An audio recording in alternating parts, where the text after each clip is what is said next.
जी हां, भारत के बढ़ते दबदबे और प्रधानमंत्री नरेंद्र मोदी के बढ़ते रुतबे से जुड़ी आज वो खबर हम आपके सामने रखने जा रहे हैं जिसे देखकर आपका सीना भी गर्व से चौड़ा हो जाएगा। आपके साथ मैं हूं समीर अब्बास, मेरे साथ रवि मिश्रा भी मौजूद हैं। प्रधानमंत्री नरेंद्र मोदी की वैश्विक छवि का संकट मोचक रूप देखने को मिला है। रूस यूक्रेन युद्ध विश्व विनाशक युद्ध में बदलने वाला था। पुतिन यूक्रेन को कुचलने के लिए घातक परमाणु बम का हमला करने वाले थे। यूरोप से लेकर अमेरिका तक अंदर ही अंदर खलबली मची हुई थी और ऐसे में प्रधानमंत्री नरेंद्र मोदी ने बड़ी भूमिका निभाई। जी हां, प्रधानमंत्री के दखल और बीच बचाव के बाद पुतिन ने अपनी परमाणु योजना पर ब्रेक लगा दिया। न सिर्फ यूक्रेन के सिर से परमाणु खतरा टला बल्कि दुनिया भी परमाणु संकट से बच गई, क्योंकि 80 साल बाद यह परमाणु हमला होता तो हिरोशिमा नागासाकी के हमले से कई गुना बड़ा होता। प्रधानमंत्री की इस पहल को दुनिया के बड़े बड़े देशों ने भी माना है, सराहा है। तो आज जो बड़ी खबर है, अहम खबर है, वो यही कि कितनी बड़ी भूमिका प्रधानमंत्री की रही है इस संकट को टालने में। तो प्रधानमंत्री मोदी की वजह से टला है परमाणु युद्ध का संकट। रूस यूक्रेन के बीच परमाणु युद्ध टला। अमेरिकी न्यूज चैनल CNN के हवाले से यह बात सामने आई है, यह खबर सामने आई है। और 2022 में यूक्रेन पर हमले की तैयारी में रूस था। पीएम मोदी के दखल पर पुतिन ने अपना निर्णय बदला, अपना मन बदला।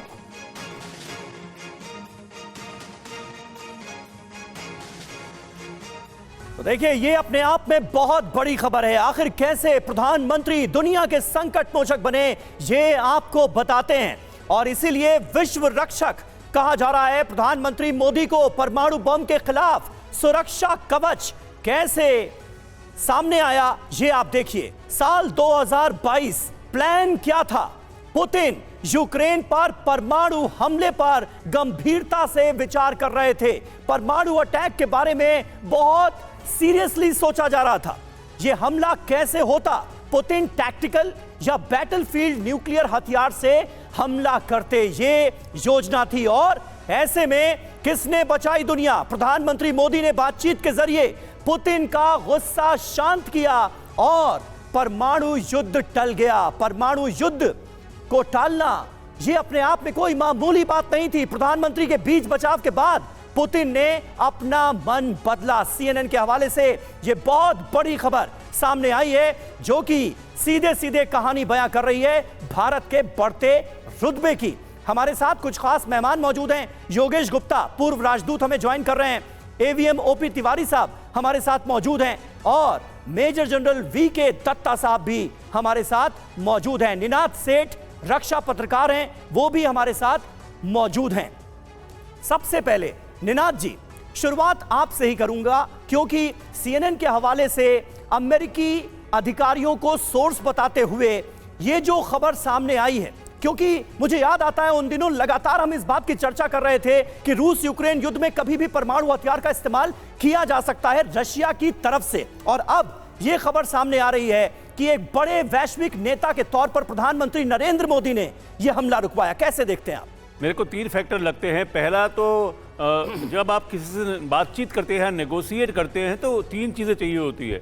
एक तो आपकी जो छवि है, आपका जो दबदबा है, वो दुनिया में होना चाहिए कि आपकी कोई हैसियत है। जब आप बात करते हो तो भारत की क्लियर तौर से यहाँ पे हैसियत है कि बात कर सके। दूसरा, आपके ऊपर भरोसा होना चाहिए कि आप एक ऐसी पार्टी हैं जो दोनों तरफ की बात रख सकते हैं, अमेरिका की भी और रशिया की भी। तो इसको ये एक बहुत बड़ी डिप्लोमेटिक अचीवमेंट मानूंगा मैं कि दोनों तरफ से विश्वास है कि अगर कोई पार्टी बात कर सकती है तो वो नरेंद्र मोदी का भारत कर सकता है। और तीसरी बात यह है कि क्या आप अपने खुद के इंटरेस्ट के बावजूद बात करेंगे। देखिए, हम ऑयल इंपोर्ट करते हैं, वेपन्स रशिया से इंपोर्ट करते हैं, उसके बाद भी अगर प्रधानमंत्री कहते हैं कि ये दौर युद्ध का दौर नहीं है और आप थोड़ा पीछे हटें, तो मेरे को लगता है कि ये एक डिप्लोमेटिकली बड़ी सिग्निफिकेंट। और हमें याद है खुले मंच पर पूरी दुनिया के सामने उन्होंने ये बात व्लादिमीर पुतिन के सामने रखी थी, कही थी। VK दत्ता सर, लेकिन अब बात ये है कि ये किसी एक दिन या एक महीने या एक मौके की तो बात नहीं है। क्या आप मानते हैं कि मोदी सरकार ने सतत अपनी जो अंतर्राष्ट्रीय उपस्थिति है उसको इतना मजबूत किया कि अगर प्रधानमंत्री मोदी कुछ कहते हैं, वर्ल्ड फोरम में कोई गंभीर बात कहते हैं, किसी लीडर से कहते हैं, तो उसे सुनना पड़ेगा, उस पर ध्यान देना पड़ेगा, उसकी महत्ता को समझना पड़ेगा।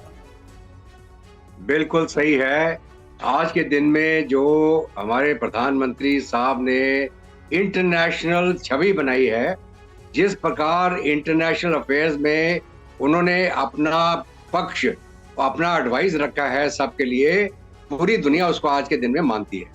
जहां तक रूस और हिंदुस्तान का सवाल है, भारत का सवाल है, ये हमारी जो मित्रता है, हमारी जो घनिष्ठ संबंध है, ये सबसे पुराने, अगर मैं बोलूं, टाइम टेस्टेड हैं। और इसके साथ साथ में एससीओ, ब्रिक्स और जो हमारे अपने भारत के और रूस के संबंध हैं, जिसके अंदर हमारे प्रधानमंत्री पुतिन साहब को बहुत नजदीकी से जानते हैं और उनका एक बहुत क्लोज, जिसको बोलते हैं, केमिस्ट्री है। उसके माध्यम से जेलेंस्की ने भी रिक्वेस्ट किया था 2022 में प्रधानमंत्री मोदी साहब को कि साहब आप हमें न्यूक्लियर अटैक से बचवाएं। और उसके बाद और जो चर्चा चली, तो मोदी साहब ने जब पुतिन साहब से मुलाकात करी और तब उन्होंने बताया कि जनाब, और इस बात की पुष्टि तो अब CNN की तरफ से की गई है। एक दूसरे देश के, एक बड़े देश के बड़े मीडिया नेटवर्क ने अपने सोर्सेस के हवाले से यह बात कही है, तो कहीं ना कहीं इस बात को और गंभीरता से पूरी दुनिया के देश अब लेंगे। देखिए, पीएम मोदी ने एक बार नहीं बल्कि कई बार विश्व मंच पर दुनिया को शांति का संदेश दिया। पीएम मोदी ने 16 सितंबर 2022 को, जब रूस यूक्रेन जंग चरम पर था, तब उज्बेकिस्तान में एससीओ समिट के दौरान प्रधानमंत्री मोदी ने रूसी राष्ट्रपति पुतिन के सामने भी कहा था कि यह युग युद्ध का नहीं है। पीएम मोदी ने अमेरिका में 23 जून 2023 को अमेरिकी संसद के संयुक्त सत्र को संबोधित करते वक्त भी कहा था कि यह जंग का समय नहीं है, खूनी खेल का अंत होना चाहिए। आज का युग युद्ध का है नहीं, और हमने फोन पर भी कई बार आपसे इस विषय में बात की है कि डेमोक्रेसी और डिप्लोमेसी और डायलॉग, ये सारी बातें ऐसी हैं कि जो दुनिया को एक स्पर्श करती है।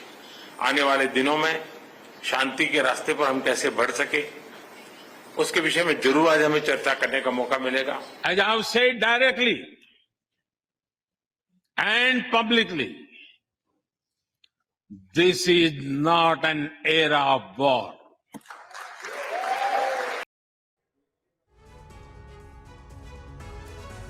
तो देखिए, हमारे साथ तमाम खास मेहमान भी इस वक्त मौजूद हैं। तिवारी साहब, किस तरह से आप देखते हैं इस पूरे के पूरे डेवलपमेंट को? भारत के बढ़ते दबदबे के बारे में तो पता चलता ही है, लेकिन कितनी बड़ी मुसीबत आ जाती, सपोज अगर हम तसव्वुर करें उस वक्त का कि अगर परमाणु हमला हो जाता तो किस कदर विनाश होता, पूरी दुनिया का कितना नुकसान होता, और दुनिया को इस मुसीबत से आज की तारीख में भारत ने बचा लिया है और प्रधानमंत्री नरेंद्र मोदी का एक बड़ा इनिशिएटिव इसके पीछे था।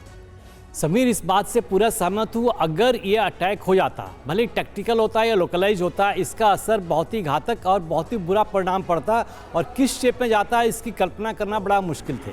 अभी इस स्टेज पर एक ऐसे आदमी की मध्यस्थता की जरूरत थी जो एक बहुत मजबूत नेता और 130 करोड़ की जनता और उसके साथ साथ कितने हमारे एक्स सिटीजन जो बाहर हैं, इंडियन डायस्पोरा के लोग हैं, उनका सपोर्ट इनके पास है। ये स्ट्रांग नेता है, और ये वास्तविक में पिछले 2 साल से हमारे प्राइम मिनिस्टर जी ने ये दिखा दिया है कि न ये झुकाव इनका यूरोप की तरफ है, न रशिया की तरफ है, बल्कि एक इनका झुकाव और जो उद्देश्य जो है मध्यस्थता एवं शांति की तरह है। और इस मध्यस्थता को स्वीकार तभी किया जाएगा अगर पावरफुल आदमी हो और जिसकी औकात, जैसे अभी सेठ साहब बता रहे हैं, वो होनी चाहिए। ये इंडिया ने प्रूव कर दिया। इंडिया ने रशिया की भी हेल्प की, रशिया की जो भी ऑयल लिया, इंडिया की हेल्प की, वो भी हेल्प की। बिल्कुल बिल्कुल, बहुत बहुत शुक्रिया, बहुत बहुत शुक्रिया। इस वक्त एक बहुत बड़ी खबर आ रही है, जल्दी से हमें TV9 भारतवर्ष पर उसका रुख करना होगा। चुनावी चंदे से जुड़ी बड़ी खबर, SBI की अर्जी पर सुप्रीम कोर्ट में सुनवाई चल रही है। SBI के वकील ने कहा हमें और समय चाहिए, लेकिन चुनावी चंदे के केस में सुप्रीम कोर्ट ने यह साफ कर दिया है कि तत्काल SBI को आदेश का पालन करना होगा। यह बहुत बड़ी खबर है, इलेक्टोरल बॉन्ड से जुड़ी, चुनावी चंदे से जुड़ी, जिसमें सुप्रीम कोर्ट ने सीधे तौर पर SBI को तुरंत तत्काल आदेश का पालन करने के आदेश दे दिए हैं, निर्देश दे दिए हैं। दरअसल ये सुप्रीम कोर्ट में अपील की गई थी एसबीआई की तरफ से कि उसे और वक्त चाहिए पूरी डिटेल अदालत के सामने रखने के लिए और अपनी वेबसाइट पर साझा करने के लिए, लेकिन अब एसबीआई को वक्त नहीं दिया है। सुप्रीम कोर्ट ने सारा ब्यौरा तुरंत देना होगा एसबीआई को। पीयूष पांडे हमारे साथ इस वक्त मौजूद हैं। पीयूष, पूरी खबर तफसील से बताएं, यह बहुत बड़ा फैसला है और एसबीआई जो वक्त की डिमांड कर रहा था कि हमें और वक्त चाहिए, वक्त दे दिया जाए, सुप्रीम कोर्ट ने इससे इनकार कर दिया। जी बिल्कुल समीर, देखिए सुप्रीम कोर्ट के समक्ष एसबीआई ने ये कहा कि जो नाम है और जो बॉन्ड का नंबर है उसको मैच करने में टाइम लगेगा, इसलिए उन्हें 3 महीने का वक्त चाहिए। लेकिन सुप्रीम कोर्ट ने सीधे तौर पर इनकार कर दिया और कहा कि ये बहुत गंभीर मसला है। इस मामले में सुप्रीम कोर्ट की ओर से जब फैसला दिया गया तो तभी सारी स्थितियों को स्पष्ट कर दिया गया था। आप ईसीआई के समक्ष सारी जानकारी साझा करिए, आपको मैचिंग करने की ज़रूरत नहीं है। और सुप्रीम कोर्ट ने सीधे तौर पर अपने फैसले के आदेश को तत्काल लागू करने का निर्देश एसबीआई को दिया है। हालांकि इस मामले में अभी सुनवाई चल रही है। हरीश साल्वे लगातार इस मामले में सीजीआई से ये मांग कर रहे हैं कि उन्हें और समय दिया जाए, क्योंकि इसमें प्रैक्टिकल दिक्कतें हैं और ऐसी प्रैक्टिकल दिक्कतों को निपटाने के लिए एसबीआई को समय चाहिए। हालांकि सीजीआई और पूरी बेंच जो 5 सदस्यीय पीठ है वो लगातार ये कह रही है कि इस मामले में सुप्रीम कोर्ट का आदेश स्पष्ट है और ऐसी स्थिति में सुप्रीम कोर्ट और कोई समय नहीं दे सकता है। तो आप ईसीआई के साथ सारी जानकारी साझा करिए और सभी नामों का खुलासा करिए ईसीआई के समक्ष। लेकिन यही तो कहा गया सुप्रीम कोर्ट की तरफ से कि भाई 26 दिनों में आपने अब तक किया क्या? जो प्रैक्टिकल दिक्कतें बताई जा रही हैं वो क्या हैं? कुछ जानकारी सामने आई है, किस तरह की प्रैक्टिकल दिक्कतें हैं? जी बिल्कुल, देखिए अहम बात यह है कि हरीश साल्वे जो एसबीआई की तरफ से पेश हुए, उन्होंने कहा कि इस मामले में जो नाम है वो तो एक जगह रखे जाते हैं, अलग जो मुंबई की सेंट्रल ब्रांच है उसमें रखे जाते हैं, और बाकी जो बॉन्ड नंबर हैं उसके अलावा जो धनराशि है वो किसको दी गई, यानी कि इस पॉलिटिकल पार्टी को दी गई, वो अलग है। और चूंकि जो एसओपी थी केंद्र सरकार की उसमें इन सबको सील में रखने के लिए कहा गया था, यानी कि इसकी जानकारी किसी से साझा नहीं की जाएगी, इसीलिए ये अति सुरक्षित तरीके से रखेगा और इनमें कोई मैचिंग नहीं है।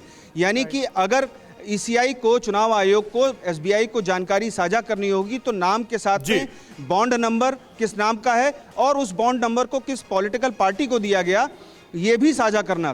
तो ऐसी स्थिति में उसे मैच करने के लिए समय चाहिए, लेकिन सुप्रीम कोर्ट ने साफ इनकार कर दिया है कि मैचिंग करने के लिए समय की जरूरत नहीं है। आप पूरी जानकारी ईसीआई के साथ साझा करिए और इस मामले में जो भी इस पूरे मामले में आरबीआई की तरफ से और इलेक्शन कमीशन की तरफ से इनिशियली शुरुआती में ऑब्जेक्शन किया गया था अलग अलग ग्राउंड्स पे। क्या यह माना जाए कि अगर इस फैसले का पालन होता है, यानी एसबीआई की तरफ से बॉन्ड को परचेज करने वालों की सारी डिटेल दी जाती है इलेक्शन कमीशन को, तो वो जो चिंताएं थी इलेक्शन कमीशन की या फिर आरबीआई की, वो चिंताएं काफी हद तक दूर हो जाएंगी? देखिए, इस मामले में अहम बात यह है कि एसबीआई जब ये जानकारी ईसीआई के साथ साझा करेगा तो ईसीआई हर एक नाम के साथ बॉन्ड नंबर और उसका पैसा, यानी कि इलेक्टोरल बॉन्ड किस पार्टी ने भुनाया, उसकी जानकारी अपने पोर्टल पर साझा करेगा, यानी कि सार्वजनिक करेगा और लोगों के सामने ये पूरी जानकारी आ जाएगी कि अब तक, यानी कि अप्रैल 2019 से लेकर के अब तक जो इलेक्टोरल बॉन्ड थे वो किस पार्टी को गए और किस पार्टी को सर्वाधिक पैसा मिला और किस पार्टी को किस व्यक्ति ने पैसा दिया, उस व्यक्ति का बॉन्ड नंबर क्या है, सारी जानकारी सामने आ जाएगी। लेकिन यही मैच करने के लिए एसबीआई की ओर से समय मांगा गया और सुप्रीम कोर्ट ने साफ कह दिया कि एसबीआई को इस मामले में समय नहीं दिया जा सकता है, क्योंकि सुप्रीम कोर्ट का आदेश स्पष्ट था और ये मामला बहुत गंभीर है। आप ईसीआई के साथ साझा करिए, चूंकि आप 26 दिन बाद आए हैं और ऐसी स्थिति में आप ईसीआई के साथ साझा करते हुए मैचिंग करें या किस तरह से उसे जानकारी पूरी मुहैया कराएं, ये आप पर है। तो कुल मिलाकर के इस मामले में सुप्रीम कोर्ट एसबीआई को कोई भी राहत देने से इनकार करता हुआ दिख रहा है। अभी इस मामले पर सुनवाई चल रही है। जी, सुनवाई चल रही है, तत्काल निर्देश का पालन करना चाहिए एसबीआई को, यह सुप्रीम कोर्ट ने क्लियर किया है। देखना होगा कि इस मामले में फाइनल ऑर्डर क्या होता है। रवि बिल्कुल, और देखिए अभी सीधे चलेंगे हम सशक्त नारी विकसित भारत कार्यक्रम में, जहां पर प्रधानमंत्री नरेंद्र मोदी इस वक्त मौजूद है। 2014 में सरकार में आने के बाद मैंने आप महिलाओं के जीवन चक्र के हर पड़ाव के लिए योजनाएं बनाई, उन्हें सफलतापूर्वक लागू किया। आज पहली सांस से लेकर आखिरी सांस तक मोदी कोई न कोई योजना लेकर के भारत की बहन बेटियों की सेवा में हाजिर हो जाता है। गर्भ में बेटी की हत्या न हो, इसके लिए हमने बेटी बचाओ बेटी पढ़ाओ अभियान शुरू किया। गर्भ की अवस्था में मां को सही पोषण मिले, इसके लिए हर गर्भवती को 6,000 रुपए की आर्थिक मदद दी। जन्म के बाद बेटी को पढ़ाई में मुश्किल ना हो, इसके लिए ज्यादा से ज्यादा ब्याज देने वाली सुकन्या समृद्धि योजना शुरू की। बड़ी होकर बेटी काम करना चाहे तो आज उसके पास मुद्रा योजना का इतना बड़ा साधन है। बेटी के करियर पर प्रभाव ना पड़े, इसके लिए हमने प्रेगनेंसी लीव को भी बढ़ाकर 26 हफ्ते कर दिया। 5 लाख रुपए तक का मुफ्त इलाज देने वाली आयुष्मान योजना हो, 80% डिस्काउंट पर सस्ती दवा देने वाली। लोग सोचते थे कोई बिटिया इसे कैसे चला पाएगी। घर में कोई नया उपकरण आता था, नया टीवी आता था, नया फोन आता था, तो पुरुष ही खुद को उसके स्वाभाविक जानकार मानते थे। उन परिस्थितियों से, उस पुरानी सोच से अब हमारा समाज आगे निकल रहा है। और आज का ये कार्यक्रम इसका एक उदाहरण बना है कि भारत की कृषि को नई दिशा देने वाली ड्रोन टेक्नोलॉजी की पहली पायलट ये मेरी बेटियां हैं, मेरी बहनें हैं। हमारी बहनें देश को सिखाएगी कि ड्रोन से आधुनिक खेती कैसे होती है। ड्रोन पायलट, नमो ड्रोन दीदियों का कौशल अभी मैं मैदान में जाकर के देख के आया हूं। मेरा विश्वास है, और मैं जी कुछ दिन पहले मन की बात में ऐसे ही एक ड्रोन दीदी से बात करने का मौका मिला था। उसने कहा मैं एक दिन में इतने खेत में काम करती हूं, एक दिन में इतने खेत में मेरी इतनी कमाई होती है, और बोले मेरा इतना विश्वास बढ़ गया है और गांव में मेरा इतना सम्मान बढ़ गया है, गांव में मेरी पहचान बदल गई है। जिसको साइकिल चलाना भी नहीं आता है उसको गांव वाले पायलट कह करके बुलाते हैं।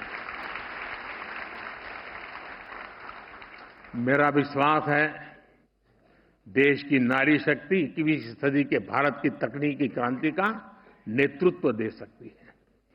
आज हम स्पेस सेक्टर में देखते हैं, आईटी सेक्टर में देखते हैं, विज्ञान के क्षेत्र में देखते हैं कैसे भारत की महिलाएं अपना परचम लहरा रही है। और भारत तो महिला कमर्शियल पायलट के मामले में दुनिया का नंबर 1 देश है। हवाई जहाज उड़ाने वाली बेटियों की संख्या हमारी सबसे ज्यादा है।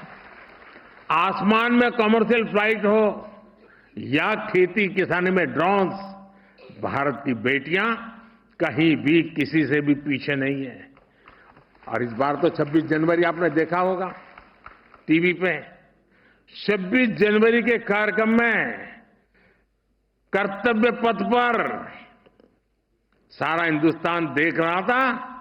नारी नारी नारी नारी का ही ताकत का जलवा था वहां पर। साथियों, आने वाले सालों में देश में ड्रोन टेक्नोलॉजी का बहुत विस्तार होने वाला है। छोटी छोटी मात्रा में दूध, सब्जी और दूसरे उत्पाद अगर नजदीक के मार्केट तक पहुंचाना है तो ड्रोन एक सशक्त माध्यम बनने वाला है। दवाई की डिलीवरी हो, मेडिकल टेस्ट के सैंपल की डिलीवरी हो, इसमें भी ड्रोन बहुत बड़ी भूमिका निभाते हैं। यानी नमो ड्रोन दीदी योजना से जो बहनें ड्रोन पायलट बन रही हैं, उनके लिए भविष्य में अनगिनत संभावनाओं के द्वार खुलने जा रहे हैं। माताओं बहनों, बीते 10 वर्षों में जिस तरह भारत में महिला स्वयं सहायता समूहों का विस्तार हुआ है, वो अपने आप में एक अध्ययन का विषय है। इन महिला स्वयं सहायता समूहों ने भारत में नारी सशक्तिकरण का नया इतिहास रच दिया है। आज का इस कार्यक्रम से मैं स्वयं सहायता समूह की हर बहनों को उनका मैं गौरवगान करता हूं, उनको शुभकामनाएं देता हूं। उनकी मेहनत ने महिला स्वयं सहायता समूहों को राष्ट्र निर्माण का प्रमुख समूह बना दिया है। आज स्वयं सहायता समूहों में महिलाओं की संख्या 10 करोड़ को पार कर गई है। बीते 10 वर्षों में हमारी सरकार ने सेल्फ हेल्प ग्रुप का विस्तार ही नहीं किया, बल्कि 98% समूहों के बैंक अकाउंट भी खुलवाए हैं, यानी करीब करीब 100%। हमारी सरकार ने समूहों को मिलने वाली मदद भी 20 लाख रुपए तक बढ़ा दी है। अभी तक 8 लाख करोड़ से, अब आंकड़ा छोटा नहीं है, आप लोगों के हाथ में 8 लाख करोड़ रुपयों से भी अधिक की मदद बैंकों से मेरी इन बहनों के पास पहुंच चुकी है। इतना पैसा सीधा सीधा गांव में पहुंचा है, बहनों के पास पहुंचा है। और बहनों का स्वभाव होता है, सबसे बड़ा गुण होता है बचत। वो बर्बाद नहीं करती, वो बचत करती है। और जो बचत की ताकत होती है ना, वो उज्जवल भविष्य की निशानी भी होती है।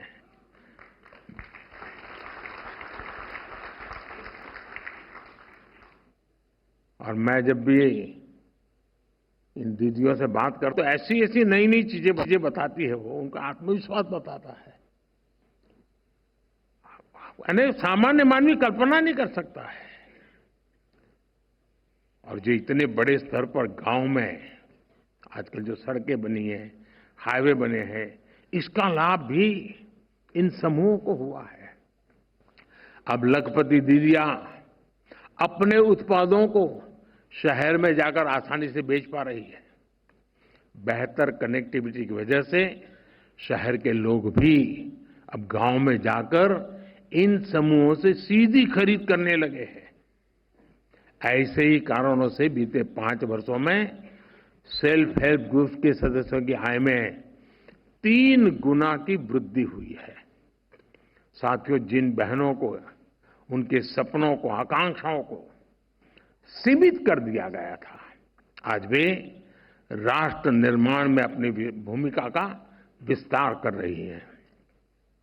आज गांव देहात में नए नए अवसर बन रहे हैं, नए नए पद बने हैं और लाखों की संख्या में बैंक सखी, कृषि सखी, पशु सखी, मत्स्य सखी और सर्विस सेक्टर से जुड़ी दीदियां गांवों में सेवाएं दे रही है। ये दीदियां स्वास्थ्य से लेकर डिजिटल इंडिया तक देश के राष्ट्रीय अभियानों को नई गति दे रही है। प्रधानमंत्री ग्रामीण डिजिटल साक्षरता अभियान को चलाने वाली 50% से अधिक महिलाएं और 50% से अधिक लाभार्थी भी महिलाएं हैं। सफलताओं की ये श्रृंखला ही नारी शक्ति पर मेरे भरोसे को और ज्यादा मजबूत करती है। मैं देश की हर माता, बहन, बेटी और एक बार फिर से आपको बता दें, बड़ी खबर है इस वक्त की चुनावी चंदे को लेकर। चुनावी चंदे पर सुप्रीम कोर्ट से एसबीआई ने कहा, एडीआर ने एसबीआई के प्रस्ताव पर विरोध जताया है। सुप्रीम